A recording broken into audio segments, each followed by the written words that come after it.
साम्राज्य न्यूज, सामान्यांचा असामान्य आवाज। राज्याचे परिवहन मंत्री तथा एसटी महामंडळाचे अध्यक्ष प्रताप सरनाईक यांनी सोलापूर मध्यवर्ती बस स्थानकाला पुन्हा एकदा भेट दिली।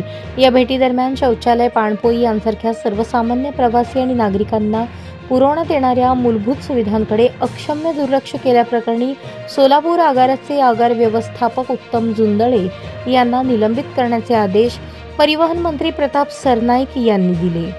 दुपारी मध्यवर्ती बस स्थानकावरील शौचालयांची पाहणी केली असता तेथील अस्वच्छता आणि दुर्गंधीयुक्त परिसर पाहून संबंधित अधिकाऱ्यांना चांगलेच धारेवर धरले। शौचालयामध्ये व्यवस्थापन बघणाऱ्या खासगी संस्थेकडून शौचालयाची डागडुजी करण्यात आली नव्हती। अनेक ठिकाणी फरशा उखडल्या होत्या, स्वच्छता देखील ठेवण्यात आली नव्हती। जवळच असलेल्या पाणपोई परिसरात देखील अत्यंत अस्वच्छता होती।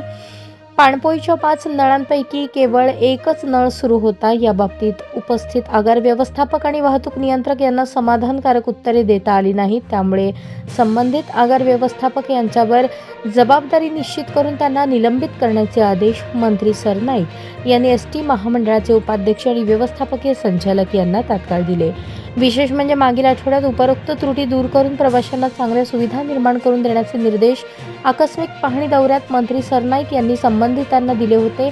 याबाबत पुढील दौऱ्याच्या वेळेस पुनश्च तपासणी करण्यात येणार असून त्यानंतर देखील प्रवासी सुविधेमध्ये हलगर्जीपणा आढळून आल्यास संबंधित अधिकाऱ्यांवर निलंबनाची कारवाई करण्यात येईल असा सज्जड दम देखील भरला होता। परंतु सोलापूर बस स्थानकावरील गैरसोयींबाबत कोणताही बदल स्थानिक प्रशासनाकडून करण्यात न आल्याने नाईलाजाने संबंधित आगार व्यवस्थापकांना निलंबित करण्याचे निर्देश मंत्र्यांना द्यावे लागले।